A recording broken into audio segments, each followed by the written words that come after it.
Hey everyone, welcome to episode 56 of the Bonehead Podcast, where we talk all things Blood Bowl.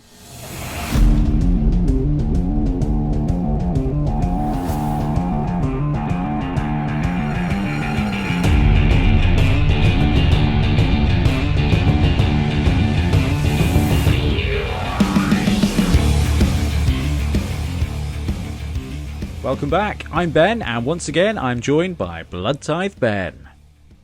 Hello. How you doing, man? All right? Yeah, I'm really good. How are you? I'm very good. How's lockdown part 2 going for you? It's pretty good. I'm really getting into the hobby groove, which we'll talk about in that segment. But yeah, it's okay. I am feeling it where I kind of want to go back into the office, which I have done a couple of times because some things are essential.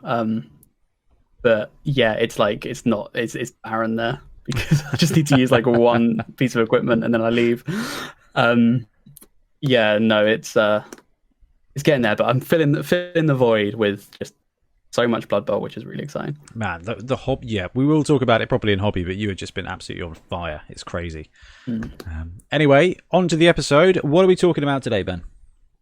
Today we're going to be talking about the Teams of Legend. We'll also be going through Jim and Bob's Guide to Leagues, which was featured on the Warhammer community, and the usual games, hobby, and star players. Absolutely. So we're going to have a look through the Teams of Legend PDF. Did a quick episode already, but I thought it'd be good for Ben and I to chat through the teams, chat through the impact, and sort of talk about what we think is going to happen and come next. And then, yeah, the Warhammer community popped a little thing out there on running a league, and I thought it would be worthwhile just going through it in case it inspired you guys for running your own league. So, onwards to news.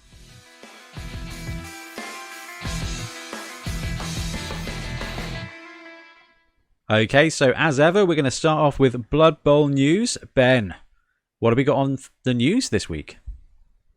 Pretty big one. Exciting for some people. So, Unger Miniatures, which is an awesome company we're big fans of.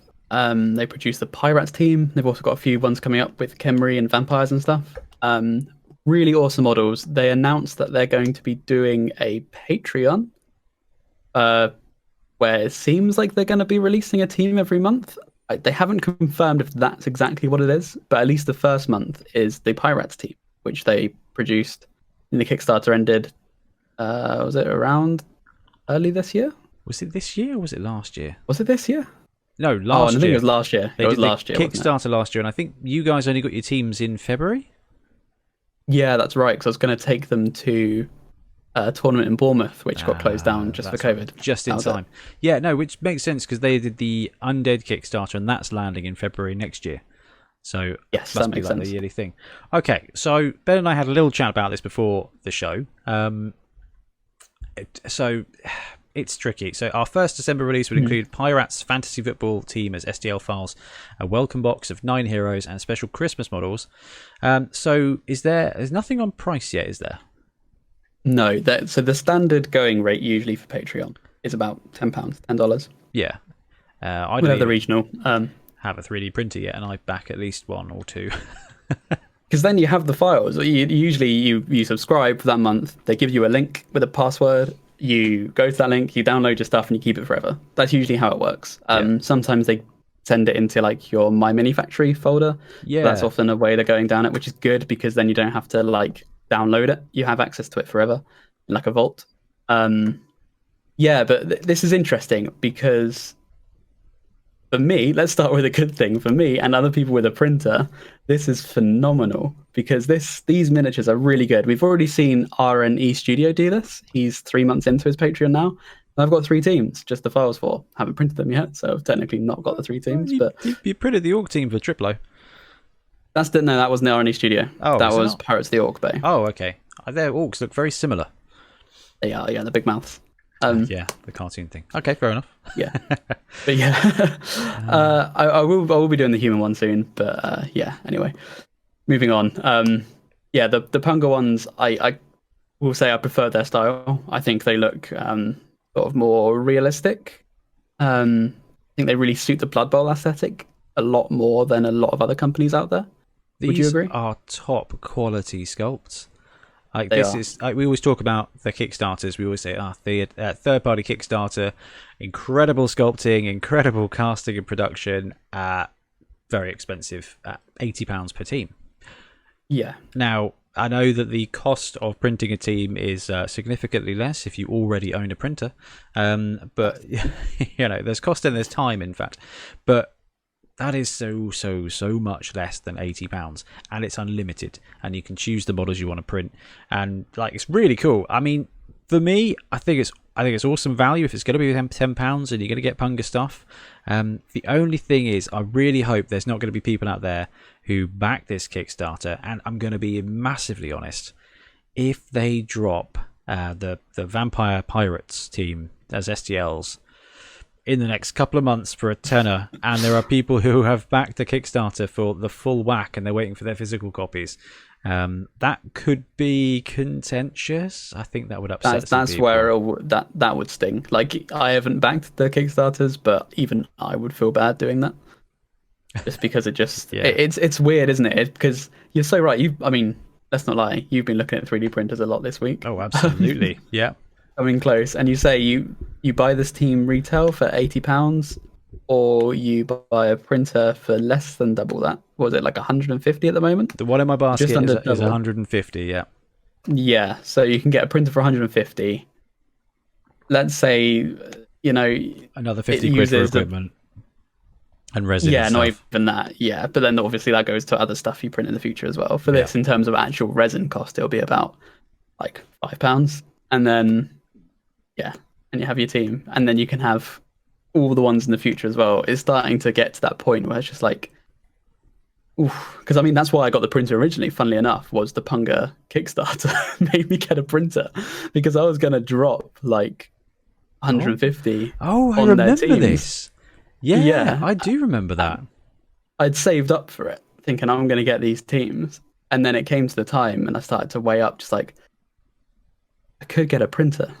And I actually went down that route, and it's looking like it might have been a good decision if they're going to bring out those teams for that anyway. But Absolutely. I mean, we'll see. I mean, it's going to be really, really, really, really interesting to see how it goes. And look, let's face it, Punga is, I would say, in the top 3 of Blood Bowl team manufacturers when it comes to quality and prestige 100%. and just, it's them and Grebo, really, isn't it? Who are like the rats that these pirates, the resins that I got from them are some of the best, if not the best, sculpts that I've seen. And maybe not quite Artel, but like on that level. Oh yeah, it can't beat the Russian boys. I do like them, but I think these are Russian as well, aren't they? Oh, they might be actually. Yeah. So, but to see one of the top Blood Bowl manufacturers go in STL like this. I mean, like you said, RNE Studio have been doing it for ages. It's £16 for a dude, or €8 for the STL file, or something like that. It's just a big shift for Punga, I think, and massive. Hey, it's great for those people who have printers, and quite frankly, I think it's going to be a case of more people are just going to be picking up printers in the next, period of time, and I think that's really interesting. I just hope that it means that these companies can remain sustainable. And I mean, Punga have a lot of miniatures, but they don't have so many miniatures that I know what they're going to be releasing every like, I don't know if they've got a massive library to do it. So I'm going to assume they're going to be bringing out new stuff for the Patreon only. I would imagine so. I could see it being, they don't mention it being specifically football, fantasy football. That is so true. I could see it being their like Skaven line, which they've been selling for a while. But, so this is the thing as well we were talking about is I remember talking to Fight Games when they were doing the Amazon Kickstarter. Yeah. And like they asked us for like what is sort of a good price range for 3D printed files, and when that conversation was happening, it was like the reason they're doing it is because there is no overhead. Like, you've made them, people will buy them if they want to. As soon as they buy it, you don't have to do anything. So that's why they're often quite cheap. Like, the casters team think you have to. There is obviously it's mass produced and mass cast, but there's still a lot of manual effort compared to just being like, the files you already have. Here is a link, and that's it. Yeah. So like that, even if the Patreon is €20, I'm sure it's less than a quarter of the effort. Then, yeah, it's a quarter of the price, but I'm sure it's less than a quarter of the effort on their part. So it's probably That's good. pretty affordable. That's good. As long as it's going to maintain them creating more stuff, because that's what we want, isn't it? Regardless of anything. Yeah. You may not want everything from the library, but the thing is with third-party stuff is when it lands, you're generally happy enough to pay a premium because you want to support that creative endeavor, or it is just so unique that you want it to be a part of your life. And so I literally just bought that 3D printer. It's been ordered. You got it. Yeah, that's all it took was doing the podcast. Honestly, while we were talking, I was like, "Yeah, no, this needs to happen now." Well, I just don't want it to go. I don't want it to go out of stock. So that's it. That's the FOMO getting to you. This would be massive FOMO. Yeah, absolutely. There's also the element, though, we were having a chat about this, I know, in our group, was 3D printing currently, the market relies entirely on honesty. It hasn't really got a solution yet. You mean not to share files? Yeah. Because they're digital, you can just share them. Like, I was obviously, just thinking that. Like, do you want to go halves on the Punga Patreon? if it's £20, you know? Yeah, exactly. No, but I fully say I'm fully in the camp where you're already getting such a deal. If you want them, just buy them. Most patrons have a merchant tier, which lets you guilt-free sell all the files. You're licensed to do that. You're not allowed to distribute them. That is piracy. But don't do that. This is it. Then this is it though. This is what takes it away from being a subscription service to a Patreon. When you subscribe to a Patreon, you are paying to support that company and being rewarded with stuff. So all the Patreons I'm part of, I don't get a massive amount from it, but I do it to sustain it. I'm a patron to limited resources and have been for years and years and years. I got a thank you card from Marshall, and every now and again I get to ask him a question. But I do it because I really love listening to the show. And exactly. Punga, like, even if I don't buy all their stuff, I would pay X pounds a year, literally just profit. Like, here's £20. You know, thank you. Keep making great stuff. Exactly. Yeah. And that is what Patreon is for. Exactly. But a lot of these turned into a market now. That's the thing, and I think it's had that disconnect where it's just like, so that's why there's this really weird grey area where it's technically like you're supporting the artist, and you should always do that. Yep. But it's entirely trust based. Interesting. I wouldn't be surprised if there was a way to change that in the future. Someone will come up with something. Apple will get involved, and we'll all be stuffed. Yeah. You need to get your eye printer. Yeah. Oh, that will be a thing. All right. You know what? I would probably I'd probably be on board with that. It would at least work well. Anyway, so guys, folks listening, do let us know what you think of the fact that Punga is going to Patreon. But heck, even if it's £20 for the SDL files for this team is awesome. Now, the difficulty is that the Pirates team was kind of massive. There was like 2 different semi-teams and big guys galore and stuff. So it'd be really interesting to see just how much you get with it. And that is very cool. I am a huge supporter, and I will probably be back in the Patreon if it's £10. If it's £20, I probably won't. It's very amusing that way. Yeah, take notes, Punga. That's it. That's it. It's quite funny. Right, what have we got up next? Oh, more 3D printing stuff. Sorry, guys. It just seems to be that during the apocalypse, everyone is making 3D printed files. So it's the 3D fantasy football dugouts that, was it Triplo was talking about last episode, Ben? Yeah, he's back there. Okie dokie. So 3D fantasy football dugouts volume 1 by somebody, 13 Bad Luck. And it is 4 different dugouts that you can 3D print. And you've got the dugout zone, you've got basically a place for score, you've got a place for so basically a team tray. A team tray with some scenery and a place to keep your score markers and everything like that. Yep. And they've got 4 different styles. There's an orc one, which has got loads of classic orc motifs. You've got an undead one with a gate, which I think is going to be interesting to 3D print, isn't it, Ben? What, the gate? Yeah. It just It'll just be looks- 2 separate bits, I imagine, with a hinge. Yeah. Well, just the it looks a bit finicky. Is that not likely to fail a couple of times?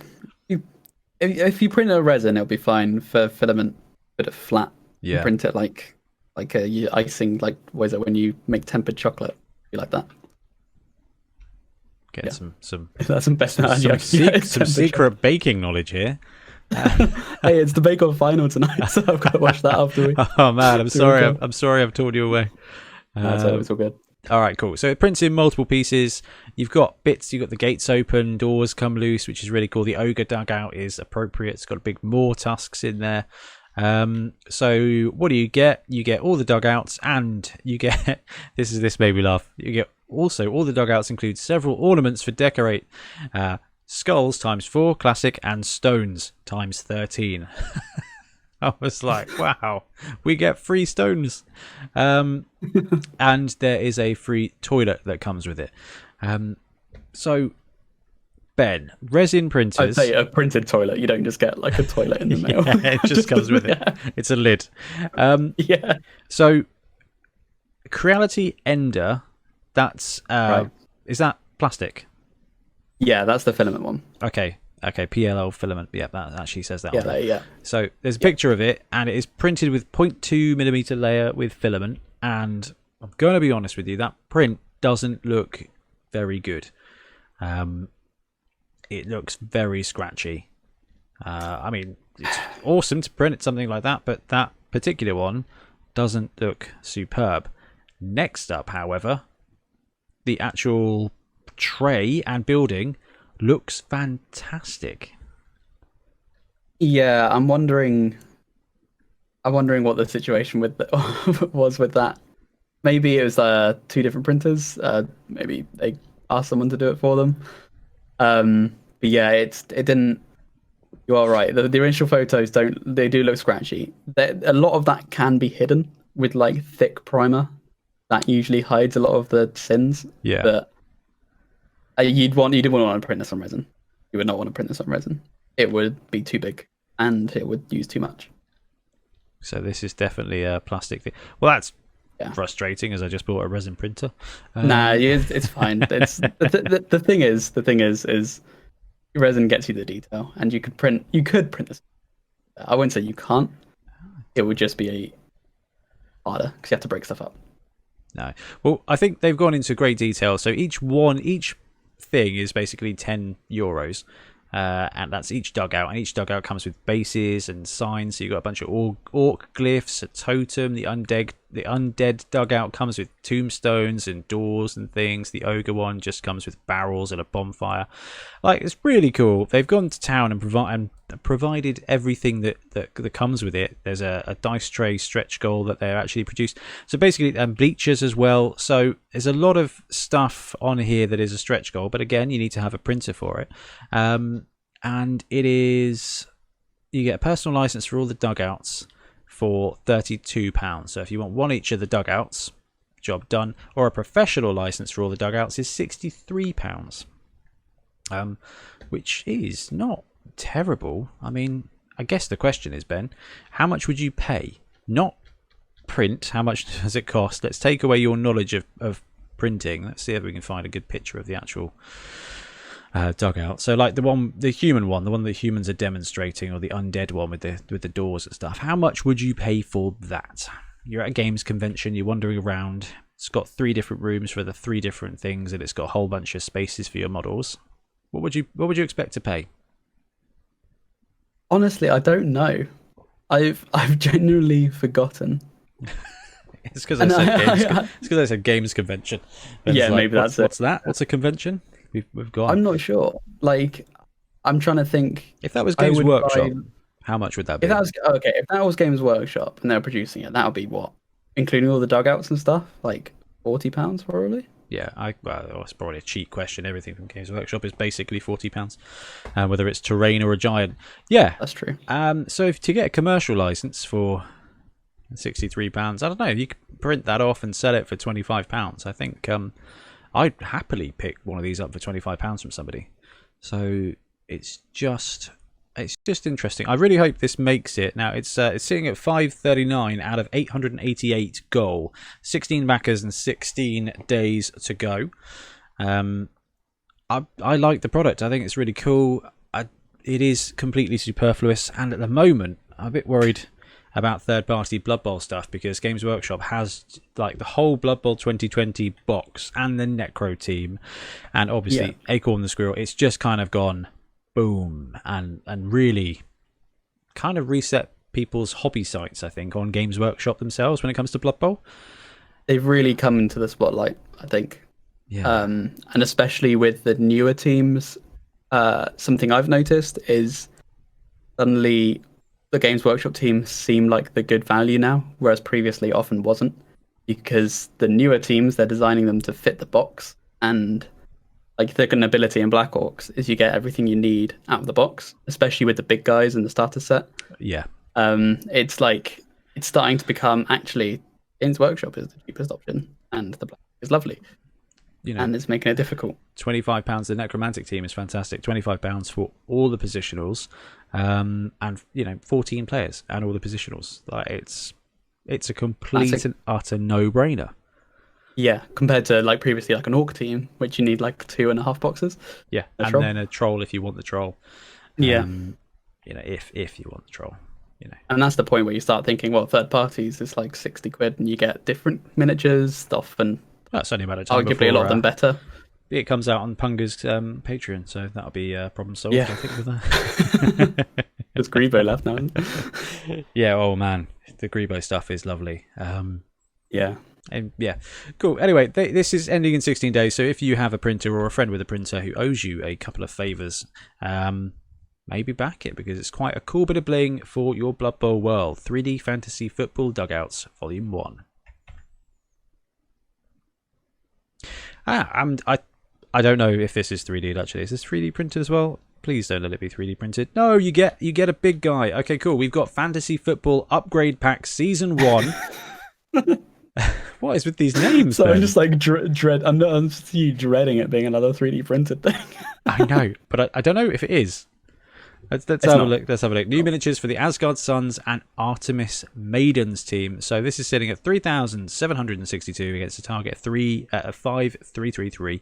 So does it have a little percentage bar? Doesn't. Yeah, that's all right. I don't know. Three quarters of the way there. 61 backers, 25 days to go. So plenty of time. So the campaign here is 2 upgrade packs to your fantasy football teams. And this is the one Rich was looking at, isn't it? Yeah, he likes the bird feathers. Okay, so basically it is a bunch of different positions. Oh, I've seen these teams. We've seen all these teams before. Yeah, so they did these teams before I think it was a Kickstarter as well. They released these teams. These seem to be expanding them, give you extra bonus position. So we've got an Amazon team booster, which is very sort of Greek and got an incredibly cool, I guess, a Medusa kind of model. Yeah, it's like a snake. Yeah, it is kind of like a long-haired Medusa, isn't it? Yeah, it looks like a witch elf hag, but with instead of having hair, it's got massive long. That really cool. That hair makes Gloriel Summerbloom's hair look like mine. So that's that's quite impressive. So price-wise, €15. You will receive one big guy of your choice. Shipping will be charged extra between Esteno, so that's this one here, and Fafnir. So we'll have a look at Fafnir in a minute. So Esteno is the snakehead lady. 15. I would purchase that retail.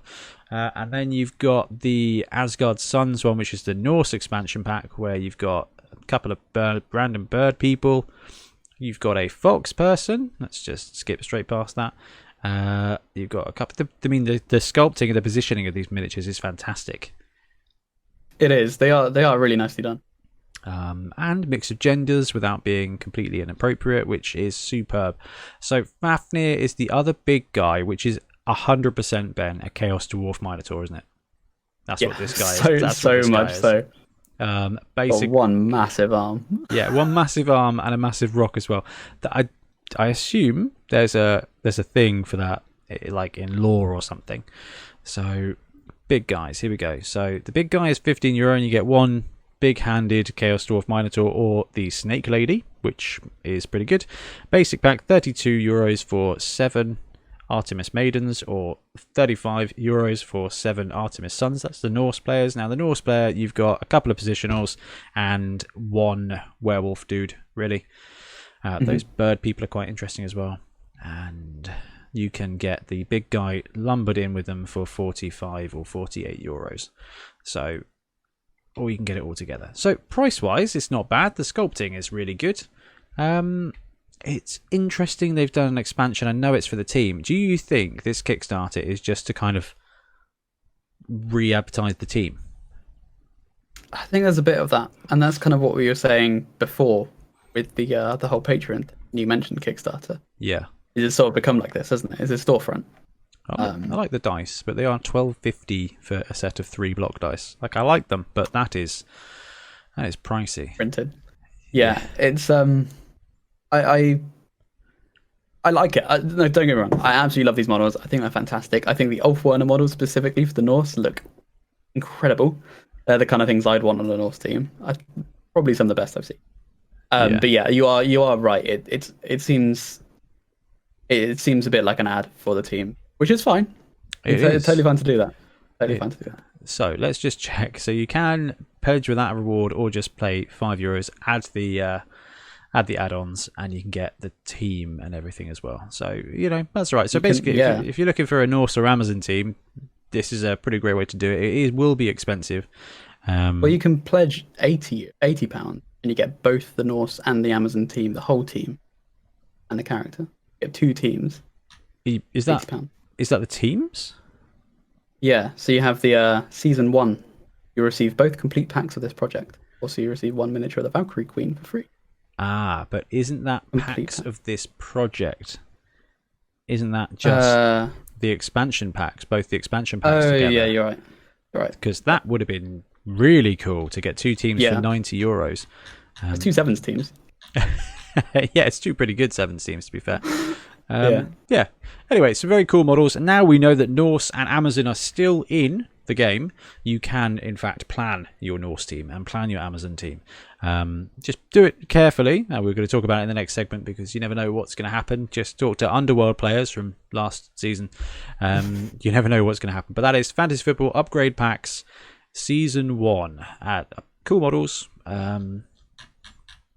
Just consider what you're doing. Oh, and there's one more bit for us to cover, which is, so Games Workshop are doing the on the Warhammer community Meet Blood Bowl pitch side report. So every month, I think they're doing a pitch side report, which will be this series will shine a spotlight on Blood Bowl each and every month, starting in December. You can look forward to insights on the beautiful game, previews of upcoming models, free extras. Thank you, Siri. It's quite fine. You just go back to building that eye printer. You can look forward to the insights of the beautiful game, previews of upcoming models, free extras, and much more. So this time round, there was a roster sheet that is just a PDF. That's fine. We've got that in the book. However, there is a picture of a skeletal arm with dwarf/undead armor, which plays into a very obvious spoiler. I don't know. What do you think? Yeah, I think as far as spoilers go, this isn't like the Room Engine ones. This is like, we know what this is. This is going to be probably Skrull Halfheight, the dwarf thrower, or the undead dwarf thrower, who is in the rulebook. He's one of the 3-star players from the rulebook that don't have a miniature, along with Gretchen, the Why Bother, Blood Bowl Widow, and and Rumbelow Sheepskin, who will undoubtedly be one of the most fun models out there. Let's have a look. Just let me check the star players, see if there's anybody else we've missed that doesn't have a jobby model. Carla Von Kill, Grumbrindle, Willow, Lucian, Varag, Rumbelow Sheepskin, that's the one. Skrull Halfheight. Glart's got Glorial, Hackflem's got that model technically. Griff, so just Gretchen. So it is just the 3 stars. And this is going to be one of them, which is cool. So I'm a big fan. I'm looking forward to seeing that model. Skrull is cool. In our YouTube series of like tournament rosters and We looked at some stuff you can do with Skrull, and now we've got the Necromantic team. Actually, Skrull once per game gets to add his strength to any passing roll. So you can long bomb with Skrull, basically on a 3+ with pass reroll to one of your wolves for a ridiculous passing play, which I think is going to be quite entertaining. And there's definitely going to be some nut jobs who take that in tournament, and that's going to be their thing for the tournament. Is Skrull's going to make some long passes. Because it's after the catch. Yeah, well, yeah, it's after the roll as well. So you just roll it. If it's a 6, you're like, you did it. If it's a 3, you just add your strength. Job's a good one. It's wicked. I'm excited for that. I think Skrull is going to be quite good fun. Certainly not an auto take, but fun enough anyway. Yeah, it gives him short hands as well. Yes, which is massive, especially for Khemri, who will also be able to get him. Now we've got Khemri that's true. in the pack. Okie dokie, so there's one more bit of news to go over, which is that next episode we are going to be covering the finalists for the short story novel. So Ben, I know you and I have been reading through a bunch of them, so we need to spend the rest of this week getting together and just picking our top ones so that we can send them off. And what we're going to do is we'll go through them as one of the segments in the next episode. So those of you who've been asking and waiting, your time has come. And with that wraps up news, and we'll go into hobby.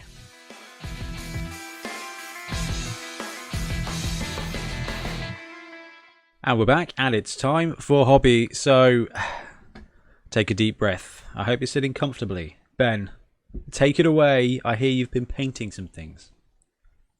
Yeah, I've done quite a lot of painting. Well, first of all, we saw your stream, which was amazing.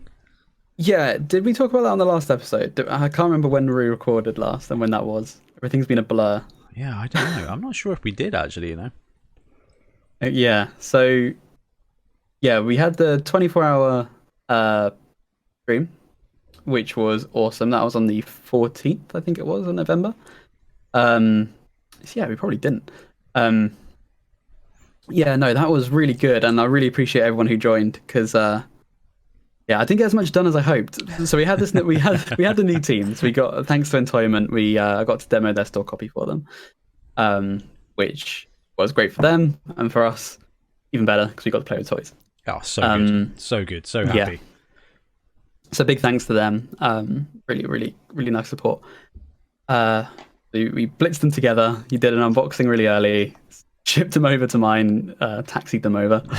On the way back from work. Yeah. Yeah, I put them together really super fast, and then we streamed a paint during the day. So I hope to get them all done during the day. Didn't quite get a plan. I was trying new paints, trying new things, which in hindsight, if I'm trying to speed paint something, don't try new stuff because you have to go over and repeat things that you learn and you messed up. So that happened a lot, but it was really good fun. Had a really good time chatting. We had HD on the stream who stayed up throughout the night making a pitch. He was making a Zevons pitch from foam. Oh, that's amazing. Yeah, he put it on the community page the day after. We showed it off on stream, probably to the American viewers who are awake at 4 a.m. And yeah, it was really cool. So thanks to those who stayed throughout the night. There was also some others. We had someone who sent a message in the morning saying, just woke up, fell asleep at my desk, which was really good fun. Really want to do it again. So we'll see when we can do that again because it is quite draining. But it was good. It was good fun. Well, if it's on one of my weekends off, I'll be happy to jump in and help out because it's so cool. I was gutted I couldn't. Work has been crazy. The apocalypse has just make things work now, and so I think that was the weekend I was working. I think you were, you were working that weekend. You did chime in for a bit though, which was really appreciated. Yeah, absolutely. I took the podcast stuff into my office, and then snuck away when everything was calm, just to call in. And it was really cool, man. Just watching the nobility team come about is awesome. The question that I'm sure everyone wants to know, Ben, is: have you finished it? Yeah. So, like I said, I didn't finish it on the stream, but for the last week, I have been adding the finishing touches. I did another finishing touches stream, which weren't the finishing touches. It was just more touches. But since then, I have made the finishing touches. They are complete. Haven't taken the proper pictures yet. the big guy. Oh, so the big guy still isn't complete. I do need to paint him separately, but the core team from the box is painted. So yeah, I have one here actually. So the big guy was a 3D printed ogre pirate captain. Correct. Yeah. Which looks awesome and really fits the theme of the team like massively. Like it's quite funny because the standard ogre is a lovely model, but when I saw your one with the team, I was like, oh yeah, no, that doesn't work. That doesn't work at all in comparison. It still does. It's the one I've got even doesn't work in some aspects. He's still got a sword, which I'm just trying to hide. But yeah, it's bribes. Yeah, exactly, bribes. Yeah, he's an ogre. You're gonna stop him. But yeah, it's. I'm really happy with it. There were bits on it which I wasn't so happy with, especially with like the varnishing. It kind of made stuff quite chunky. So I'm gonna strip him. I'm gonna try again, try something even newer. But just try and get him done to standard that kind of works better with the rest of the team because he was kind of looking a little bit alien. Yeah, no, I've really enjoyed painting it. I think people are gonna love this team, painting this team. I really love painting them. They're really, really, really fun to paint. They've got so much character and different textures and different materials on them, and it's just really fun. So I'm having a real issue at the moment. My issue is that I know you're planning on running the nobles in the league, and obviously Ian's been painting up the Black Orc team again from the Entoyment demo box, and he's doing a really lovely job with those as well. Like these are going to look some lovely teams, and as soon as we're allowed to socialise in one way or another, we'll have to get them onto the Blood Bowl pitch for the YouTubes, which would be really cool. But the problem is, you and I spent some time talking about the ability and stuff and skills and development, didn't we? Yeah. Oh man, you got me really excited for them. I was like, oh, this team seems like a really solid challenge that you kind of. It does seem like a challenge. It's just like you just want to make it work, like especially with running past. It's it's not a superb tactic. It's going to lose you probably some games, but man, wouldn't it be sweet to pull that off? I think it will. I think they're going to play very uniquely. I think you're initially going to go into it playing them like humans, and I don't think they can do what humans can do. So I think you're going to have to kind of be quite aggressive with them. Like they see they've got a lot of control like elements to them. I think they are definitely like a control team, but I think they're going to play quite well into the aggro because they've also got quite a lot of forgiveness in the team sort of baked in, like with the fact your core pieces have like block or wrestle. Bend is quite forgiving because it means you have to do less dodging. I think if you play them like a bit of an aggro, I think we'll start to see building more of like that kind of build. Maybe I'll have to see. It's just the prospect of taking the tier 2 team and making it work when it isn't a complete gimme. It's just so exciting. I think that's why I was excited about the Black Orcs. That and a bunch of strength, which I don't normally play, but I don't know. I think I'm probably going to end up somehow running both of these teams because they are both so cool. Yeah, that'd be good fun for sure. So hobby-wise, those of you who are watching on YouTube can see I am currently painting Griff as we talk. Horrible model to put together if you follow the Games Workshop instructions. We talked about that on our little update show. And yes, please be careful when you build him because it can be a bit of a pain. But he is painting up wonderfully. Like I'm really enjoying it, and I wasn't expecting to. But he is a very cool chap. So that's cool. So we've got that done. I've done all sorts of hobby stuff. Not as much as I should. You did something today, didn't you? Oh yeah. So if you've seen Whip Wednesday by now, you will see. Well, that's not going to work. But on the YouTube version, the out of focus. I can't even, it's Grebo, isn't it? It is Grebo, yeah. I picked up a couple of Grebo acorns because Acorn is live and a star player now, which is hilarious. I picked up one for me, picked up one for Ben, picked up a couple for the show prize pile as well. So we'll have to figure out a way to give those away for one reason or another to people, which I think is quite cool. Have you had a chance to look at yours yet, Ben? I have, yeah. You dropped one off, and yeah, it's really nice, isn't it? It's so tiny. It is really tiny. It's so packed with detail. It's such a cool model. He's got a lot of character. I think I do prefer it to even the Tree Man Acorn. Oh yeah, definitely. himself. This is Because a player. he looks like a blood. Yeah, he's a Blood Bowl player. He's even got like the spiked knuckle dusters. He's got the attitude. Yeah, I love him. It is such a cool little miniature from Grebo, and they were absolutely right on it in no time at all. And they did that with the Black Orc team as well. They did, yeah. They said, here's some more Black Orcs for your team, for your Orc teams, Kickstarters. And now you can have 2 teams. I think that is incredibly good of them and very useful for the... I mean, people want to buy stuff, which is quite good for retailers because people are in basically a situation where they want cool stuff to buy, and Games Workshop create very cool stuff, and they create great worlds to play in and great rule sets, you know. But man, they make you wait for the stuff. Yeah, they do.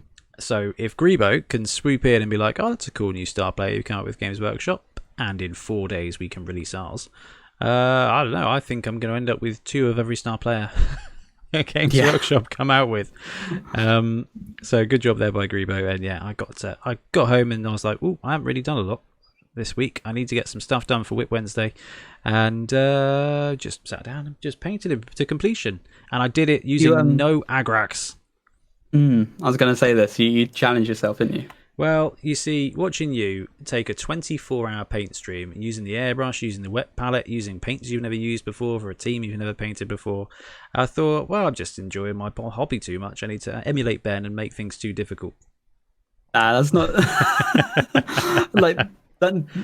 I wouldn't. Yeah, I don't say you have to do that. I to be fair, I'm seeing that. Like, I watch a lot of content and stuff like that on painting, and I think how I enjoy the hobby is doing that.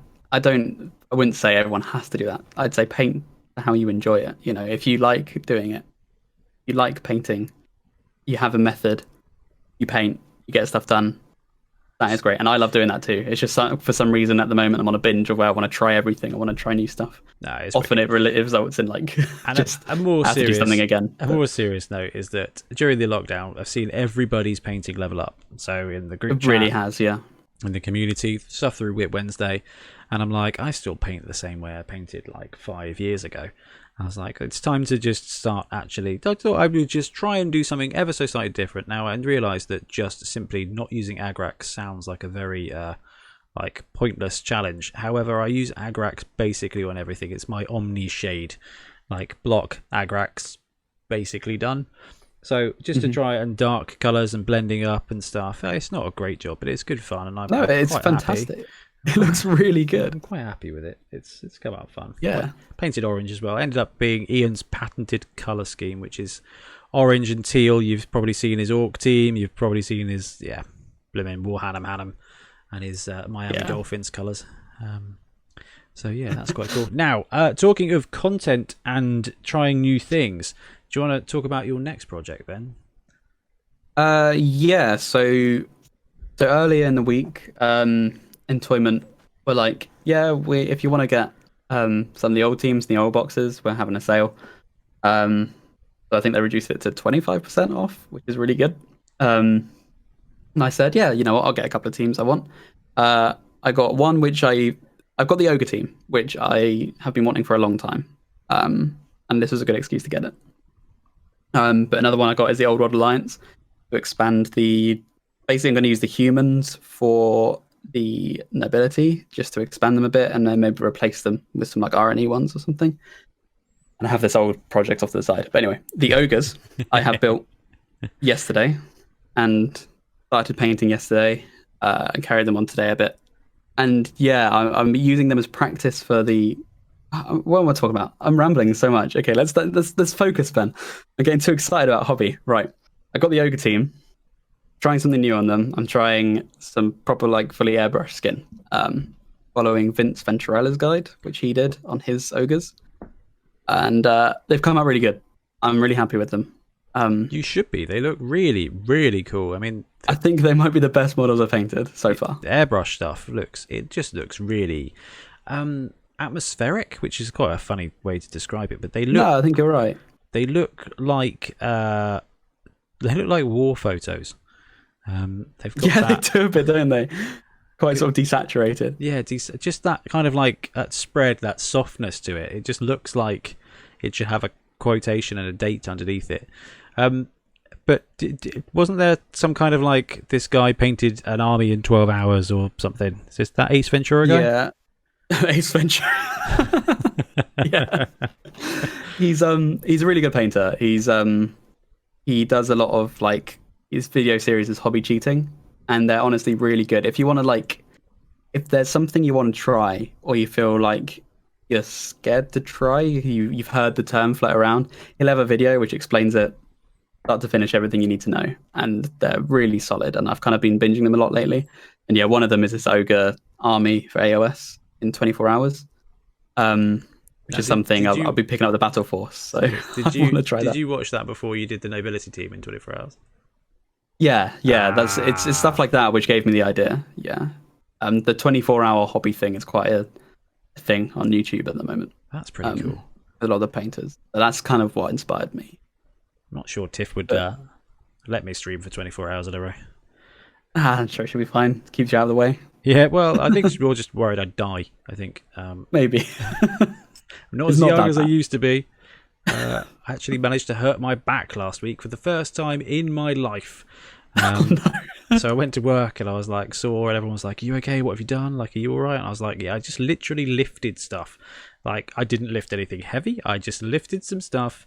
We did a charity donation thing. Like, we put together a load of like support packs for an old people's home for Christmas. So like loads of biscuits and things like that." And helped take them downstairs to this to the charity person's car. And I don't know, like I got home and I just sat down. I was like, God, I hurt. And then went into work the next day, and they're like, "Oh no, what did you do? Like, were you in an accident?" I was like, "No, I just carried stuff." So yeah, she's a bit worried that I'm old now. Yeah, that's it. And someone else called me out on this on YouTube because I used the word hench as a descriptor, and they were like, "Ben, you might be the only person still using the word hench." I was like, "Well, that's not an old man term. Well, hench is a thing." Well, it might be new old man though, Ben. That's the thing. Like, that's not old man. Hench is still relevant. Yeah, I was like, "Well, it's he's bare hench," is what I said. I would never do that. Never do that. That's just awful. That's just awful. I think, that one maybe. I think it was in the Norse video, which we'll kind of talk about that in a minute, I suppose. So yeah, hobby wise, I painted a squirrel. It was awesome. Painting up Varag, painting up Griff. The guys on YouTube helped me come up with a paint scheme for him, which was basically like he needs to be a classic star player. A couple of people mentioned kind of Tom Brady kind of thing, which amusingly came up in our WhatsApp as well. So I was like, right, let's go for a Pat scheme. Let's go blue and white with a tiny bit of red in there as well, and that just made it all come together. So I got my blue metallic armor, and I'm currently using Celestia Grey to paint all of the fabric underneath. I'm just going to highlight it up to white and just make this model just something fun to paint. I'm going to go for the stripes as well. Varag, I'm trying to try something different on his skin, which is to kind of use like a reddy brown with the black, just to give it kind of like because it's very easy to just I choose black and paint it. I choose green and make it green. But I'm going to use sort of like I've used already a red brown. What did I use? Screamer pink mixed with wag flesh to kind of just I want it to be able to blend with a flesh highlight, kind of like Ian does with his blimmin' orcs because he's so blimmin' good at it. Yeah, green blends to like flesh tone really nice. Yeah, so purple and stuff. I'm working my way up from like a base on that, and that's quite cool. I'm sure I've painted more stuff, but I had a little bit of a tidy and I don't know where anything is anymore. So yeah. Anyway, any other hobby bits for you, Ben? No, it's just cool to see. I think we've seen a lot as well, especially the Whip Wednesday. It's really awesome to see people doing so much hobby. Like we're all stuck inside again. And yeah, it's a really good. It's just nice to see this opportunity, and it's cool to see people try new stuff as well. It's really cool when you said like no Agrax. I'm just like, what happened to Ben? He's changed man. Yeah, it would have been much quicker to use Agrax, but no, like he's got his little foam and mouth, and I used a light green and blended it up to white, and then just pinprick stuff.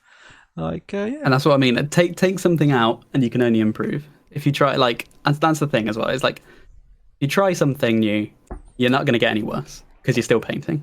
The more you paint, the better you get. Well, you did this with the with that random Iron Golem guy, and then you went on to paint that ridiculously nice Nurgle stuff. So yeah. Oh, what, the mixed team? Yeah. Yeah. So unfortunately, Ben, That's true. you and Ian are making painting harder for everybody in our local group. So GG's. Nah. Nice. It just means that everyone has more fun, I hope. Yeah. More painting is more better. Right. Yeah. Shall we move on to Teams of Legend, Ben? Yeah, let's do it. Okay, we'll be back right now.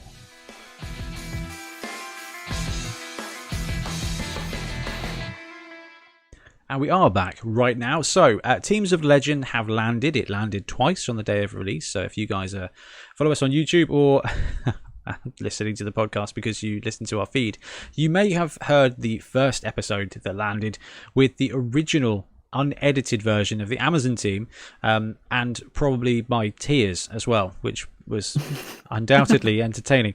So yeah, they dropped that. So they dropped the Teams of Legend that we've been waiting for ages, and in that are all the missing teams with the exception of Bretonnian, Khorne and Slann, which weren't Games Workshop official anyway, so it was very optimistic. And to be expected. Yeah, exactly. So what we're going to do is we're just quickly going to talk through the Teams of Legend, really just have a little chat about how we think they're going to impact the game, and the fact that the Teams of Legend has landed really is going to impact the standard of Blood Bowl. So Amazons do not have 4 war dancers. How do you think that's going to impact Blood Bowl, Ben? I think let's be fair to Amazon. Like, no, okay, right, no, I couldn't even bring myself to say it. Yeah, I was really worried. What a I was relief, like, yeah. right, brace yourself. Yeah, so it was basically the original PDF was dropped, and a shocking copy and paste error was made in several places, and the most obvious one was the fact that half of the Amazon team was just Wood Elves. I think their thrower was a Wood Elf thrower for the most part, and their blitzers were 0 to 4 war dancers for 90k. It was horrific, and Games Workshop have done so well with the book and everything that we were like, man, they've tightened up their game, and then they just dropped a deuce of a PDF. And naturally, me being me, I was so excited. I read it, and I was just like, oh no.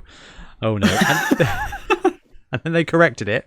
To which, by the time I published the video, everyone was like, "Oh no, they've changed it now. They've changed it now." So I had to do it again. So if you want to know about the teams in detail, please just go back and listen or watch the videos of that, or the starting rosters videos, because as of today, all of them are out now. So if you were planning on taking any of these teams for League, you can watch a quick 15-minute video where I talk through several different rosters and the benefits of stuff and each player and what they do and things. It just if they're listening, if for whatever reason someone working at GW in the rules team, in this like community team, please just pile all your resources into proofreading. It happens. It's not the first time. I just think like Games Workshop and proofreading have a really rocky relationship, don't they? I can only assume it is because they are really hard pressed at the moment, or not just at the moment, just in general. I think they're probably like I'm gonna like me. I get so excited, take on loads of projects, run out of time, and then make mistakes. And I do that in every aspect of my life because I'm so passionate about stuff. And I don't think you take a job at Games Workshop without being very passionate. And you don't get to be as successful as Games Workshop without having a solid corporate edge as well. So where creativity and corporations land, time restrictions hit. And I think it's just someone's got really excited, put together Teams of Legend. And just there has been no proofreading at all.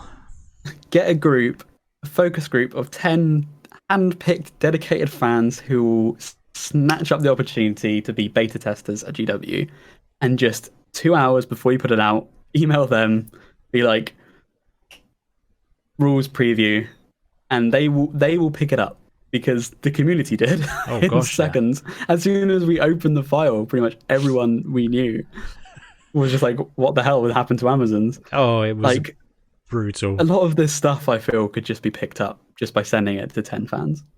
Yeah, and then they'll be we volunteer as tribute.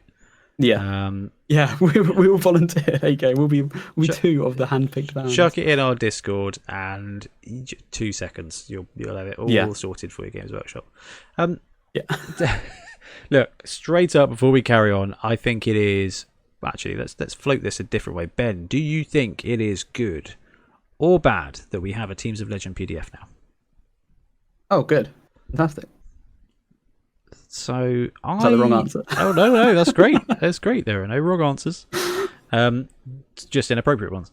I think it's tricky. I think it's really good for people who've got those teams, because I want to run Slan. I'm not that worried if I don't get to run Slan, but if this was my primary team, I'd be like, brown pants, I'm worried I'm not going to be able to do the thing I love doing. But at the same time, for the brief several weeks where it was just the teams in the Blood Bowl 2020 rulebook that you could go and buy and you could just go and play, I don't know, there was a very nice vibe to it. And I don't know if that's just because there are some old classics that we're missing. But there was definitely an element of like, this has been refreshed. This is now a new meta. Like, there are just new teams. And it was quite interesting. However, I am with you. It is great that we got a PDF because more teams is more better. But it was just for a brief period of time, I was like, you know what? If the Teams of Legend doesn't land, it will be a real cut and run from Games Workshop. So that leads me... Sorry, you go. I was just going to say, I think you're right. But ultimately, I think options are good. You can choose not to include these in your league if you don't want. And I think like sort of the same argument where in an ideal world, you'd have your own homebrewed rules anyway, which you enjoy playing. So it's like, I just think, sorry, that's the ideal world. But I do know that as soon as something becomes GW official, that's kind of what people expect. Yeah. I think having them in that they are official, you can use them. It's just going to mean there aren't any arguments. Now you can omit them rather than including them, which I think is easier to do and more generally accepted. Yeah, it is easier to drop rules that are semi-official, even though these are official, but drop rules that aren't the rulebook than it is to just add homebrew rules. Yeah, you're quite right. Yeah, you are massively right in that point. So for a brief period of time, we didn't have them. Now they've landed. Everyone is very happy. There's a lot of players out there who are very happy to be able to continue playing their teams. And I imagine there's a lot of third-party manufacturers that are also incredibly happy that their teams haven't been made completely null and void. Hunger once again, I imagine, with was it two new teams coming out, which technically were on the fence. Oh my goodness, yeah, both the Khemri team and the Vampire team were absolutely out. Yeah, yes, we chatted about this actually. That could have been absolutely brutal. However, they are both in, so I get to use my Vortiz Kickstarter, and those of you who back the Punga Kickstarter get to use your teams. Now, whether you're going to want to or not is a different matter, and we'll come to that in a second. So, quick chat about Amazons. Basically, nothing's changed. The throwers and the catchers have both gone up 5k. So it changes a build ever so slightly in that essentially you start with one less person, or you just ignore the throwers and catchers completely, which is what a lot of our YouTube comments section said, is just they're not worth the extra cost. However, it is, I don't know, I think you've got to use some of the positionals. But yeah, Amazons are there, they are unchanged, and I think a lot of people are very happy with that. Ben, how are you feeling about Amazons coming back exactly like they were before? Yeah, I think you went through this in your video. They have some nuances. It's interesting that as soon as a lineman gets blodged, they're better than a blitzer because of the passing ability, which is interesting. So as soon as you level them up once, they overtake the blitzer immediately.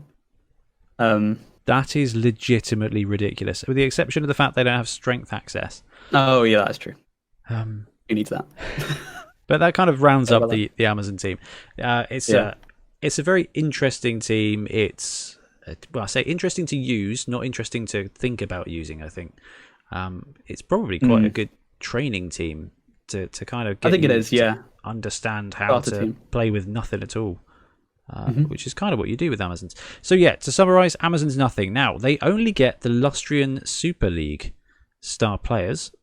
So they're going to be getting Zolcath, Zug, and Carla. I don't know if Griff counts as Lustrian Super League. Let me grab the rulebook very quickly. He's kind of got the keyword for everything because he is the Omni Star. Yeah, and they do also get access to the all-team ones like Grak and. Oh yeah, that's right. I've got to put together a Grak list. Griff, Overworld, no, Halfling Thimbercup and Old World Alliance.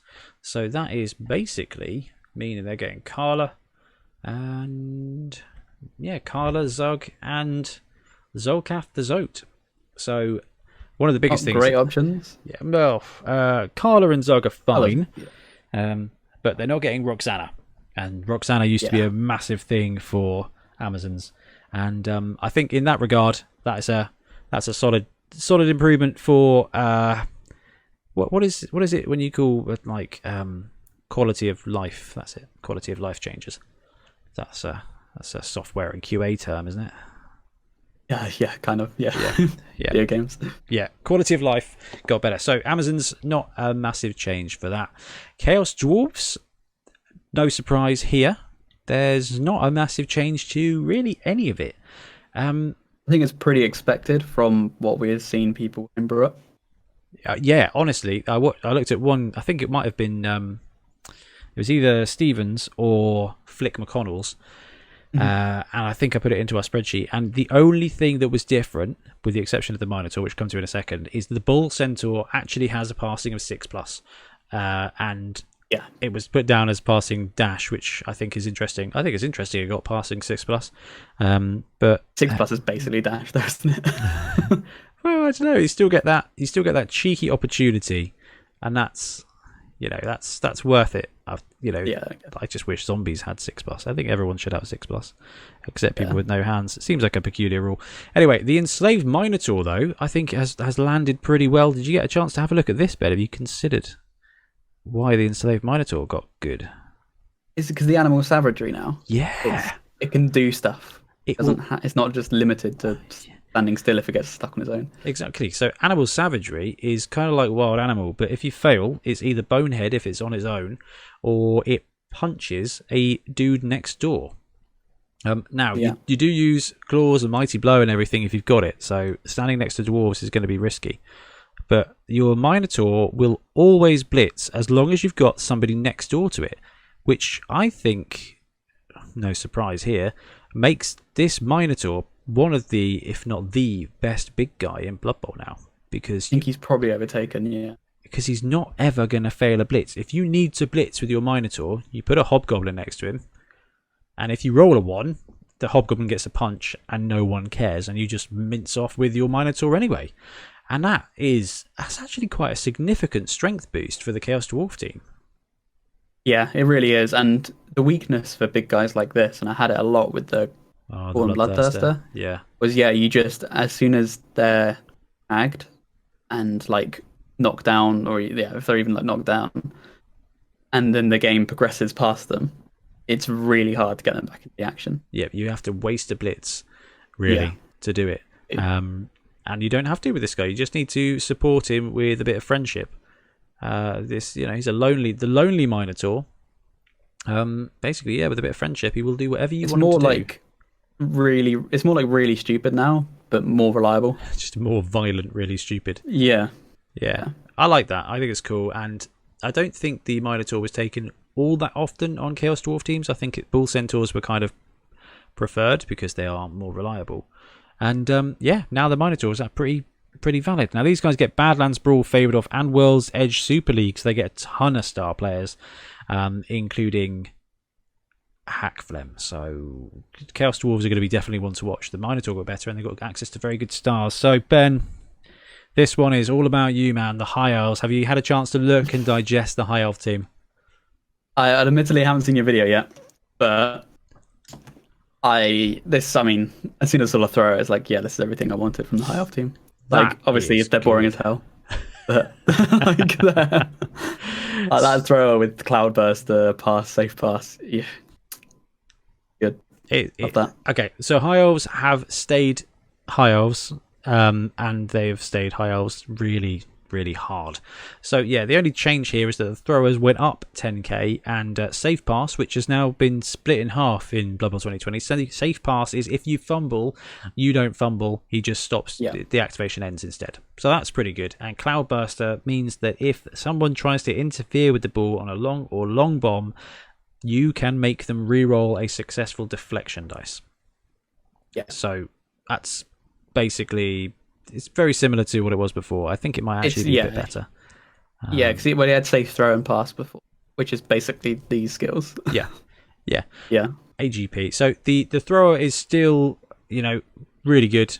But the High Elf team is just, there's no passing access at all on the catchers. So you can't give them Nerves of Steel. Is that a passing? Oh yeah, it is, isn't it? It is, yeah.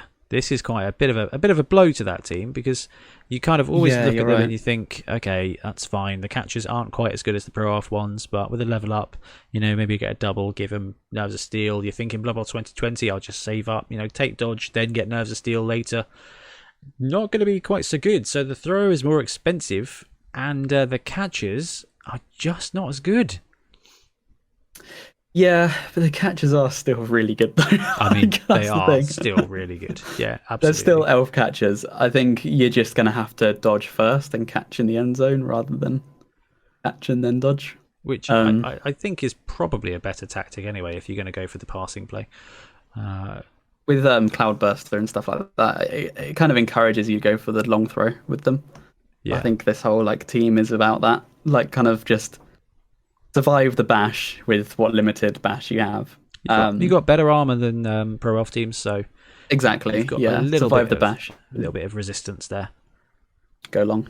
Yeah. Cool. So it's quite cool. I would have liked to see a bit of a boost, but what we're going to see here with the Teams of Legend is they've not really changed much or looked to adjust any kind of balance or anything. They've just kind of looked at the teams and tried to fit them in with the new rules. I kind of thought what they might do is ignore the Cloudburst a bit and give them accurate. Oh, that's what I thought they might have done to make them really this is the best thrower. Or Cannoneer. Cannoneer. Yeah, or Cannoneer. Yeah, Cannoneer instead of Cloudburster would have been amazing. I think you'd want either one of those on this team. Yeah, I think it'll be good fun anyway. At least it would have forced the long play at that point. Yeah. Anyway, but price increase actually makes your starting build a little bit tougher for half elves now. You can't quite. Before you could just sneak in, I think, 2 blitzers, a catcher, and 2 catchers and a thrower in with 2 rerolls. I think you can't do it now. You have to drop a catcher down to a lineman. So I think you start with a little bit less. Elven Kingdoms League, however, means you get Glorial, you get Willow, you get Roxana, and Eldril. Yeah, Eldril is always good. And Zolcath as well. Yeah. Yeah, I like them. I can't see you taking any of those guys. The team's expensive. Yeah. Team is really expensive. But it was before. You might be able to make a star build around them for a tournament, but I'd probably take the Swift Twins over anything. But what kind of tournament are you playing? You can afford both... the old 1600 TV ones. Yeah, you can afford both a High Elf team and the most expensive star player duo known to man. Wicked. That would be cool. But yeah, High Elves basically are still High Elves. So if you liked them before, they've stayed the same. If you didn't like them before for certain reasons, those reasons are still there. So that's something that it's quite funny. If they had models, I do think you'd see this team, but I think it's one of the least popular out there. Kind of thought, yeah, which is strange. Yeah. So Norse teams, however, not unpopular in any way, shape, or form, because they are a fantastically put together team, quite unique, quite strong, got a bit of everything. So Norse didn't really change a lot at all. I'm not sure. I think Ulf Warriors went down 5k a piece, but kept everything they've got. The Yeti kept and channeled Fury, which is basically wild animal. So the Norse team. Basically no changes. It's still an absolute beast of a team. I mean, have you ever played against much Norse, Ben? I actually haven't played. I have played against Norse. I've not played with them, and it's been quite limited the amount I've played against them. But they are a grind of a team. So Norse won our first or second tabletop league run by Craig, and it was a really fantastic team. Now, my beef with Norse, which will surprise none of you if you've seen any of the videos before, is they've got too many positionals. They've got the lineman, they've got the thrower, they've got the catcher, they've got the berserker, they've got the Ulfwarrener, and they've got the Yeti. Like, a lot of teams kind of have the standard positionals plus a specialist. These guys have got 2 specialists in your blitzers and your Ulfwarreners. It's an interesting one. I don't think they're all that needed. Throwers are going to be completely pointless in this team. Yeah, you don't want to throw with anyone really. Well, no, it's just really, really big shame. They've got catchers, but the catchers do not have catch or dodge. The only thing about the catchers, which I think is sneaky, is they've got AG on standard. Yeah. Which means you score a couple of touchdowns with these guys, and they're the fastest players on the team at movement 7, and they are blodging. And once you get blodging, and they come with block and dauntless, so they become really, really solid players. No, I've got flesh in the wrong place. They've got block, dodge, dauntless. They're going to be doing some serious work, and the catchers are just great. I think they just need to get rid of the throwers. It's just that's when you word it like that. I don't know. Maybe I don't know enough about Norse, but why the hell are these catchers? They used to be called runners. Yeah, exactly. Well, runners makes a bit more sense with the extra movement, but like, why does a runner have dauntless and block? Especially now, why does a catcher what makes this a catcher? Why is he specifically catching? It's weird, isn't it? He's like an ability blitzer is more of a catcher than honestly. Yeah, you're exactly right. It is. Anyway, these guys have got Ulfwarreners, which are just some of the best players in the entire game. Movement 6, strength 4, agility 4+. So they struggle a little bit on agility, but they're frenzied. So these guys are just great on offense and great on defense as long as you can get a cheeky bit of support in there. And they got just Norse really cool, Lustrian and Old World. So these guys are getting a ton of star players as well. It's just really funny when you look at the Norse team and you look at Amazons. Amazons just feel super bland, whereas Norse, they really do. Yeah, Norse feel over qualified, and they get the extra star players. I think Amazons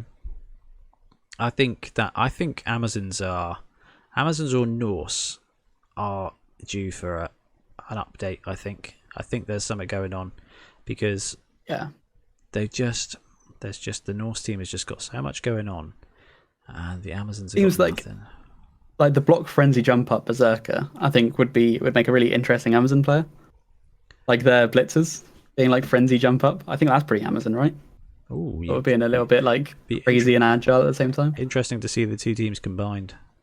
Yeah, maybe they like slipped when making the Amazon roster and we're just like, oops, drag that into Norse team. We'll just send another PDF because I sure haven't made any mistakes in this one. Ultimately, though, Norse have stayed the same.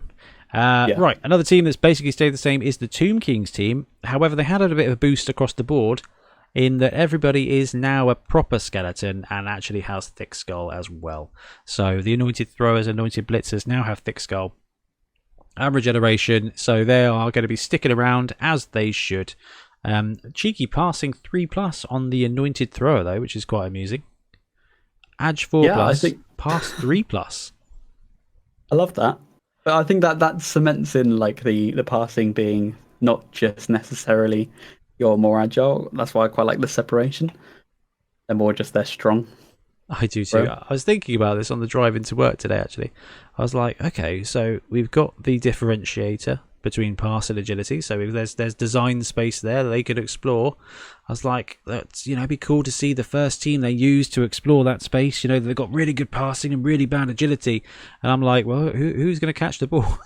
Yeah, that's the issue. I was like, oh, this is, we may have made a mistake here. Because, I was thinking, well, that could be cool. That they could go, I don't know what they could do, but they could just do something where someone has got poor agility but really good passing, just for the lols, and they wouldn't be able to catch it. So, don't know. You always took them for the short hands, I think, right? You took them to make your life a little bit less miserable with the Edge 4. Absolutely. The pass is, I think, just TV bloat. Yeah, I think so. It's all about shorthands, and I guess if you want to risk the pass, at least you got an opportunity to get some glory SPP. to try and level it up a bit. But Still, what is it? 4+ to catch an accurate pass? It's not impossible. Yeah, so 3+, 4+. If you've got any rerolls left, you can have a good go. 3+ with a reroll. 4+. Yeah, with your 70k rerolls. Yeah, it is pretty tricky. Oh, there goes the brush into the cup of tea. Never mind. It's done. It's done. So, Tomb Kings, not a lot changed with them. They get Sylvanian Spotlight, which currently, at the moment, has garbage stars. Okay, you get Skrull, and the general ones, and Gretchen. But there will be Wilhelm Chaney, Frankenstein, and Bryce the Slice Campbell landing when Necromantic landed this weekend. So they're going to get some more stars, which is very useful, especially Wilhelm Chaney. Yeah. He'll be really solid in a lot of these teams. Yeah, it's going to be really, really cool. So Tomb King's not much. This is the big one though, and Vampires. So Vampires, the actual stats and build of the team stayed exactly the same. Vampires got Agility 2+, Passing 3+, which is, fine. Most Ag 4 stuff doesn't have a Passing 3+, so the Vampires kept that in that regard. But they don't have Bloodlust anymore. Bloodlust is gone. They got Animal Savagery instead. Now, there's been so much talk about the way this rule works in the Blood Bowl community, online, and everything. This is a bit of a failure. What's your take, Ben? What's your take? Well, we'll explain the whole situation with it. That's the fact that Animal Savagery says if you're doing a block, a blitz, or a special action, you need to roll a 2+. Otherwise, it's a 4+. Basically, do your thing. It doesn't clarify if Hypnotic Gaze is a special action because it happens at the end of a move action. So it gets even more intricate than that. The Animal Savagery rule says a special action that replaces a block action. And Hypnogaze starts off saying this is a special action, but because it happens on a move rather than on a block or a blitz, it does kind of replace the block action. So basically half the internet is like, well, it replaces a block action because you're not making a block action, you're making a move action. And everybody else is saying, yeah, but it doesn't say it replaces a block action like the stab rules or the chainsaw rules say it. Normally, it's really easy to tell what the intention is, the rules intended, but in this case, it isn't. Yeah. It's really not that easy. I mean, because it either makes them really good or really bad. I think the designers were being clever. I think they were like, you know what, we can do this, and they got the option to use Hypnogaze, and they can just say, I'm using Hypnogaze to turn that into a 2+ instead of a 1+, but if they roll a 1+, they're going to lose their stuff and just punch somebody.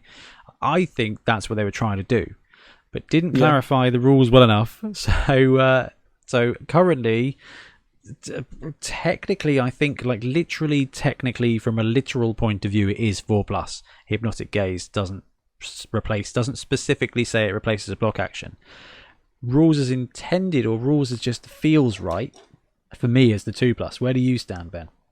I'm completely with you on a 2+. I think Amazons, they definitely don't struggle. I think Vampires already struggle a little bit as is. I think to make only like 2 of your players be able to activate on a 2+, maybe even 1, I think is a little bit crazy. It's never gonna be fun. I've played a team with 4 trolls, and this will be basically doing that, but the trolls are strength 4. So, even worse. Yeah, absolutely crazy. So as it stands now, we don't know the outcome. So Vampires, like Ben said, are either a little bit better or significantly worse. And I don't know if we're ever going to find out, which is the worst thing. So this is going to be one of the hugest things that TOs are going to need to and league commissioners are going to need to kind of just sort out straight ahead of it. And that's going to really make this team way more divisive. It used to be like, Vampires are a unique challenge. When Vampires pull off vampire things, great stuff happens and it's brilliant fun, but it's the gamble. Now it's just awful. Like Mark Pilgrim is a heck of a absolutely loves Vamps, runs them all the time, does an incredible job with them, and he's like, this has kind of just wrecked this team for me. If it's 4+, if it's 4+, this team is just awful to play with.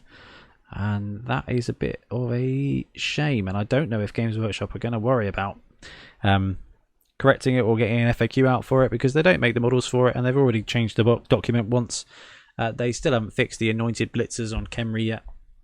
At the moment, they've still got agility and strength on singles and agility and passing on doubles, so they can't even take general skills.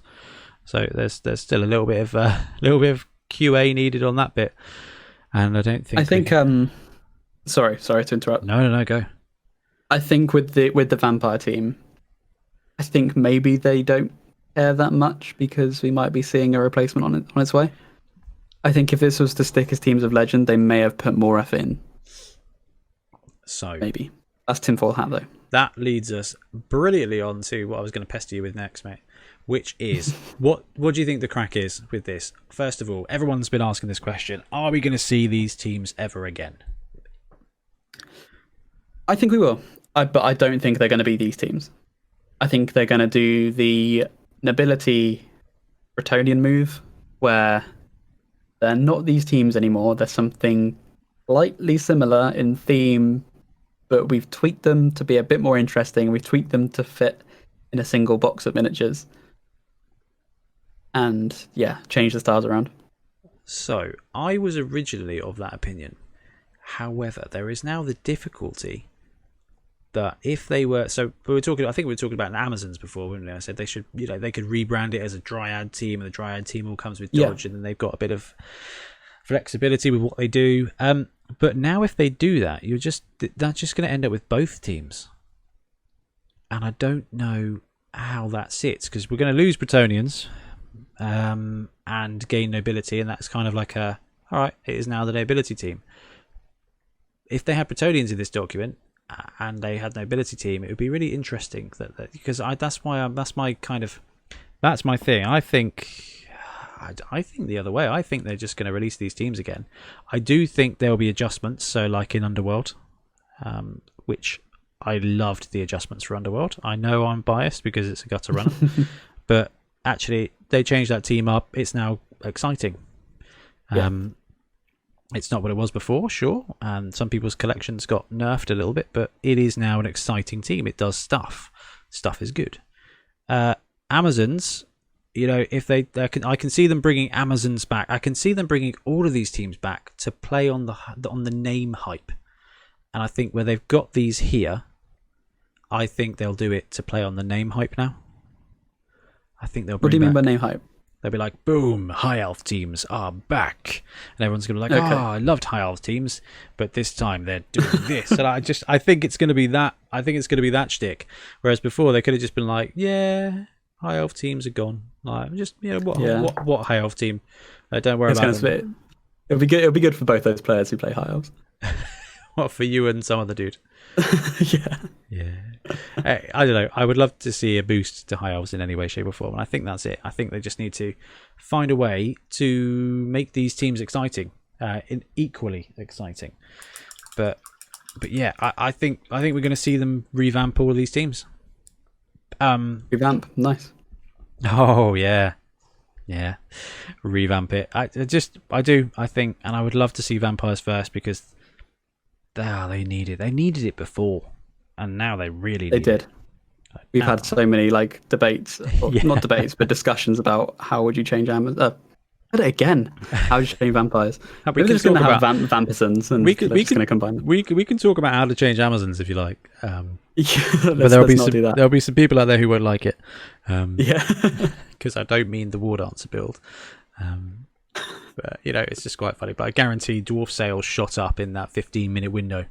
Where everyone's like, oh, Ian's Amazon team just got really good. I better get that dwarf team. I reckon Fanath sold 100 teams in that time. Just tackle, the 15 minutes tackle. Do you think having this here is going to influence Games Workshop's sort of passion and desire to create brand new teams, Ben? What do you mean? Do you mean is it going to pressure them to do it to appease people? Yeah. Or do you mean they're going to want to replace them as soon as possible? Well, this year they've released the Snotling team, which was new, OWA, which was new, Black Orcs and Nobility, which were both new, and then they redid Necro. Do you think the fact that these teams are still alive and still canon is going to play into their release strategy? Because before I was kind of like, well, they're done now and they're not going to bring these teams back, and we were just going to see new teams because they've clearly given up making the old teams. But I think that might be not the case anymore. What do you think about that? Are we going to see these teams be revamped before we see brand new teams again? They might alternate, maybe. I could see them doing that, where they say, here's a new team, and then here's a revamped team, here's a new team, which I think would be nice to keep things fresh, because I'll be honest, I might be unpopular, but I really like new stuff. I thought like having the Snotlings just drop was really exciting.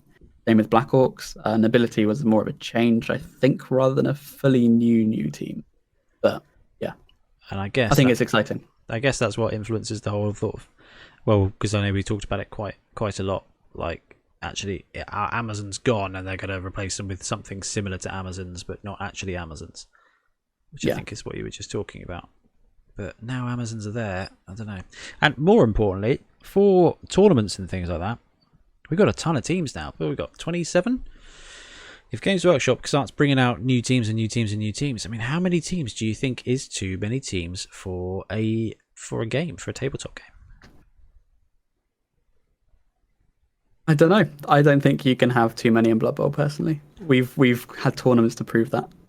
How many teams were available in Mega Bowl? Nearly 500. Yeah, nearly 500. I think that's where Blood Bowl shines with not being a perfectly balanced game between the teams, because you can just kind of release anything and people will play it. Because it's one team. Yeah. You run your one team. And you are a stunty team. You suck. Congrats. Go and make it work. And I think people like that, which is it's a really interesting psychology behind Blood Bowl. And people really, I don't think it's ever really complained about. Just like Goblin teams should be better, because it's just still fun. Like, some of the most fun games you ever play are when you're playing an uphill battle. Because you go into it knowing it, don't you? Which is why I think that's probably why they did all the tier 3 teams earlier on, is because they're just more fun. Yeah, so I really don't think they'll ever get to a point where there's too many teams, because I just think it just adds more choice, which I think is awesome. But I think we've advocated for it in the podcast, where Secret League and Stunty League teams are really exciting. Yeah. To play with. But it feels like we've got interesting stuff. We've got 2 secret teams now, like with Black Orcs, because that's just a new team that we've not really played much with, and it's just quite cool to see how it's going to roll and everything. I think that's wicked. Right, brilliant. Do let us know, everybody out there listening, what you think of Teams of Legend, whether you think it's a good idea to have it, whether you think we're going to see these teams before we see new teams, because it's really interesting. And it's really cool to sort of see how everyone's feeling about it. We will take a quick break and be back to talk about leagues.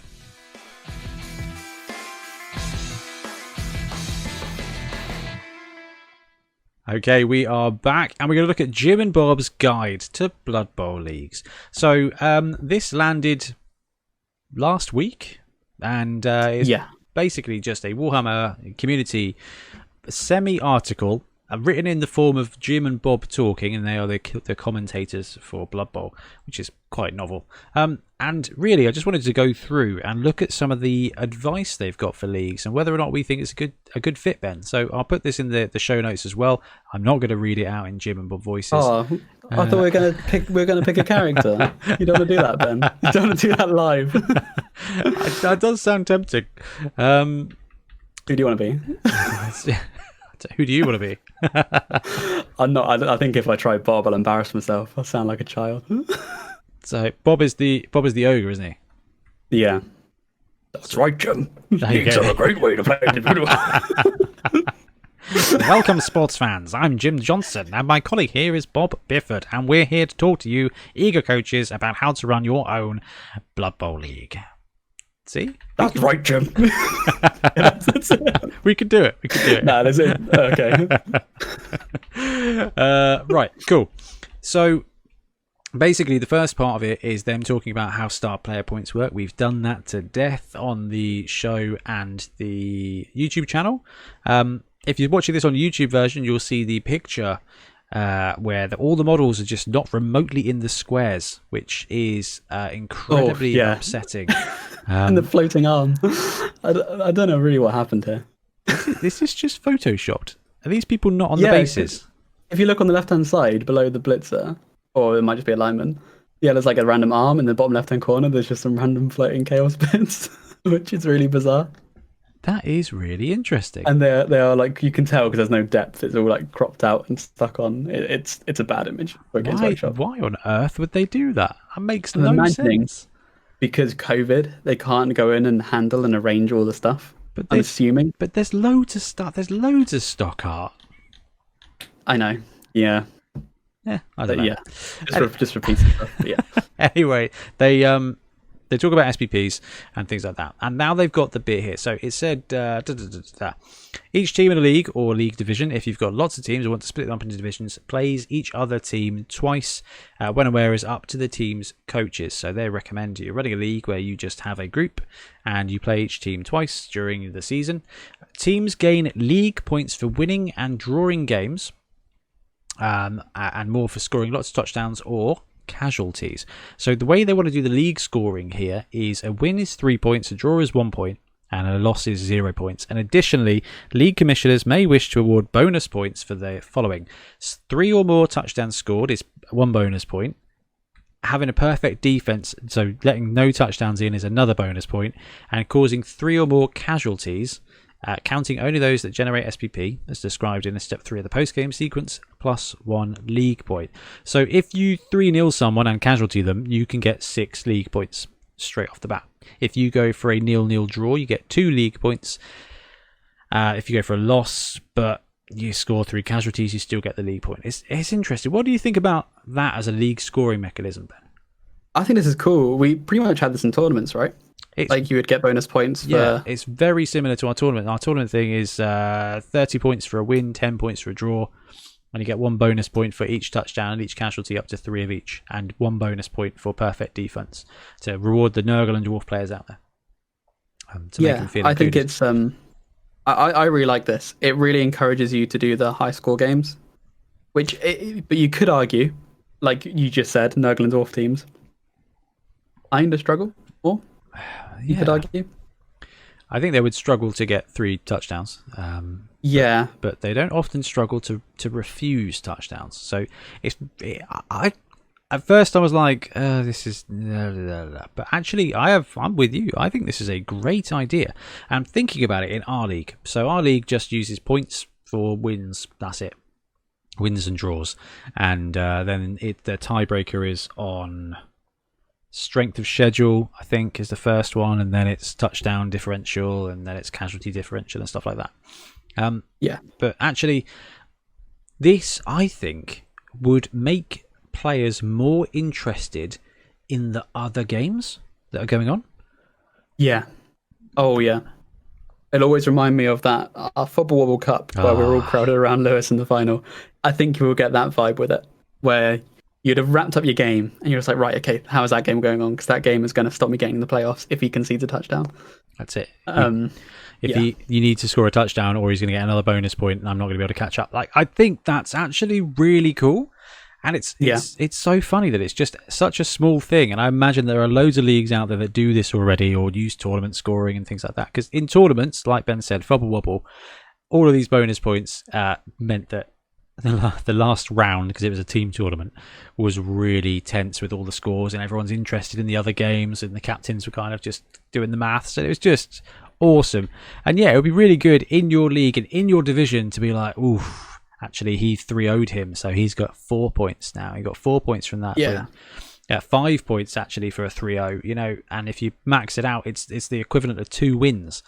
And I love it from a game point of view. I don't understand it from a theme point of view.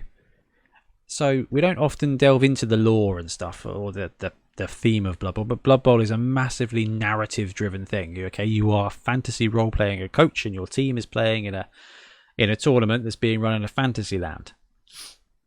Yeah, I don't know. I guess in Fantasyland they just have the same system, like if you cause 3 casualties, you get a bonus point. So what is it about the theme that sort of doesn't sit right with you? Well, causing casualties is great, but there's never been like in-world bonuses for casualties. They've kept them. They've kept fatalities for and fatalities against and stuff like that. But it's never been used as like a winning situation or a winning thing for a team. It's not like this team got into the playoffs by murdering loads of people. That team got into the playoffs by murdering loads of people and still scoring touchdowns, which really should. Okay. It kind of is synonymous. So I guess it doesn't matter at all. Like it's just cool, and I think it's going to work really well. So yeah, and as I said, at the end of the season, when a team has played every other team twice, the teams with the highest league points will go through to playoffs. That's semi-finals and a final, or quarterfinals if there are enough teams. So there's 2 things to do. I read a thread, I think in Blood Bowl community today, where someone was like, "How do you playoffs tend to suck the life out of our league because everybody stops playing for a month?" And that's a really fair shout, right? Yeah. Because like actually only 4 or whatever teams are still kind of actively playing. Now we've always done it in our league that while the playoffs are going on, other teams can just play friendlies, but they get max benefits or even some bonuses to make those. So basically, other coaches get a head start into the next league. Basically, they start playing games, and that's worked out all right. It gives people the opportunity to play different teams, to try out different teams, and keep their bonuses if they get some. But some people have said actually what we do is we have a 1-day tournament where all the finalists come along and we play Blood Bowl all day and find a winner. I'm like, I love the idea of that. That's a good show. Yeah, logistically difficult. But the next thing is it says about prizes. It's suggested prizes for the league. So prizes are awarded to the teams who finish 1st, 2nd and 3rd place in addition to any winnings generated in the post-game sequence. 3rd place gets 30k, 2nd place gets 60k and 1st place gets 100k, and all happens before expensive mistakes, so you can't lose the winnings. And the league trophy is held by the winners until the end of the next season. For as long as a team holds a league trophy, it adds an additional team reroll to its draft list, increasing the value but doesn't have to pay any money for it. That's pretty big. It is pretty big. It's very win more because you're getting 100k and a reroll. It's a lot. It really is. It is. But then it goes in to say, at the end of the season, coaches can raise money to redraft their teams. Now, don't want to go too much into redrafting here. I think we'd probably have a look at it a little bit further down the road, Ben, and we'll have some math scenarios and everything like that done. But basically, they say you get all this loot, but there is a redraft.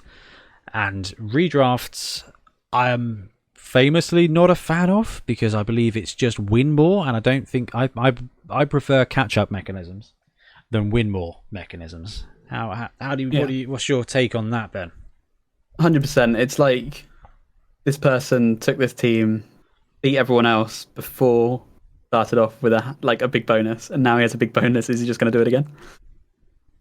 Yeah. It's a little bit like feels bad. I think, to be fair, I've only really played properly in one full league at Wobble, and so I haven't really experienced this full redraft thing. And this was anyway after you had changed the rules. So I can't really say what it was like to do that. And from what I've seen, is a lot of people take a new team anyway. Yeah, the new team situation I think is probably the best way to do it, and it's really tough because putting effort into your tabletop team takes weeks and weeks and months. So it was very brutal for someone who played an Orc team for 6 weeks, 6 games, didn't do very well, and then basically had to lose all the stuff that they actually got. Whereas the ultimate thing was that my Skaven team just did so well, I hardly had to lose anything. I was like, so I don't really have to lose anything, but that bloke over there has to lose his guard troll. Like, this just... It just seems really harsh. Right. And that was kind of what put us off the drafts. But that's why we went Eternal. But it's all about, at that point, having catch-up mechanics and things like that. And that's kind of what I want to cover on another episode with you, Ben. It's the redraft, and then we'll recover new players to old leagues, which is something we did a little while ago, and I think redoing it for Blood Bowl 2020 with the new draft sort of rules, and once we've got to grips with the game a little bit more, because there's a whole couple of pages on the playoffs and how to get stuff. Now, all of this stuff that they put on the Warhammer community is in the rulebook. It's just quite good that they've done a little bit out there to talk it through. Redrafts, leagues, interesting. I'd love to hear everyone's thoughts on how you do it in your world. I think that's the beauty of this, though. Like, sure, this article really does help new leagues and coaches or give them an idea of what to do. But I think the whole concept of the league commissioner is something that's really good for Blood Bowl, where it's a lot easier to make your rules. So what we were saying before, where it's like home brewing is quite difficult. I think it's kind of encouraged with leagues. Like, really run them how you think is fair, how to make it most enjoyable, because you really can do anything. Yeah. Within your league. It's a lot easier to say in this league it's eternal, your teams can carry over, you can like bench certain players or whatever, than it is to say you can't run this team. A lot easier to do the former. Massively with you on that. Prizes is another thing that's really quite interesting. These prizes here are quite generic. That reroll is quite tough. I mean, in the old rules, there was loads of different prizes that were like, you get a wizard for your season and stuff like this, which obviously I'm a massive fan of here. But is it the fairest thing in the world? Probably not. And it's just really difficult, because it's funny for a game that's so swingy, like so incredibly swingy. We cling to any semblance of fairness. It's such a paradox. It's really funny. You're a rules designer. You're a games designer. You know what this is like, I'm sure. Where it's like you just have to make everything as perfectly balanced as possible.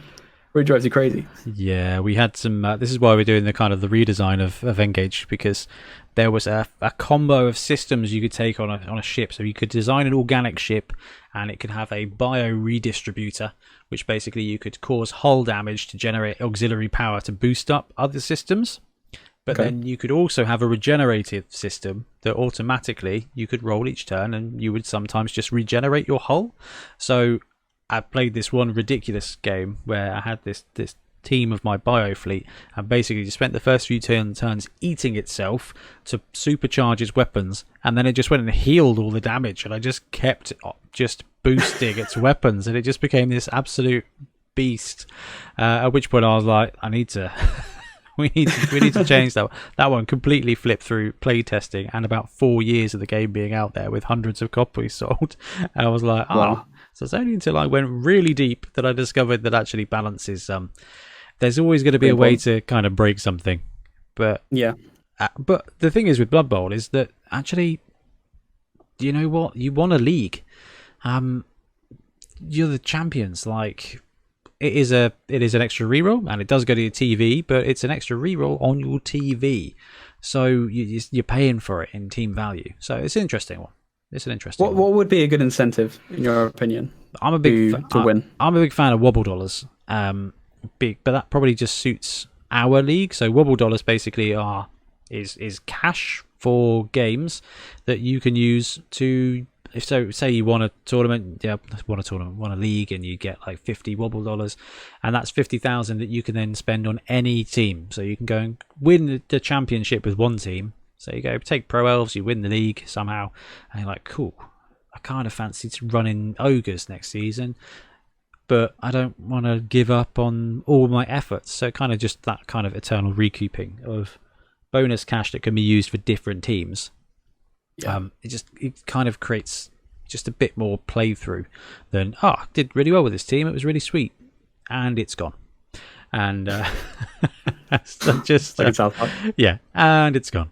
So I've just been playing this team for 2 seasons, and it's gone, and everything's gone for a bit. I don't know. I like the idea of being able to liquidate teams personally. That's something, but that is probably too complicated. But I would like to see Games Workshop bring that rule in. So you sell a team, you get half the value between $1 million and its final team value, and you get that plus $1 million to build a new team of any type. There you go. So you run a team for 2 seasons, you can sell it off and start a new team at 1200. And the owner sold the team, bought another team, started again, had cash. I think it's thematic. I think it works. And you can kind of keep some of what you've built, but not a lot. Anyway, we're just kind of rambling now about leagues. So we should probably go to bed. Although, Ben, I think you're a 24-hour painter now, so I don't think that's likely to happen. Yeah, I've forgotten what sleep is. Sleep is for the weak. Doesn't exist anymore. It's all fine. Exactly. Right, so we are going to wrap up the episode here, guys. Thanks ever so much for joining us. We will be back in a couple of weeks looking at the story competition entries and some other topic that Ben and I will discuss probably the day of recording, because that's the way. That's the way it seems to roll. If you want more Blood Bowl content, swoop on over to our YouTube channel and get bored of Blood Bowl 2020 coverage. Ben, thanks ever so much for joining me tonight. Thank you very much. Wicked. And thanks for listening, everybody, and we will see you again soon. Ta-ra.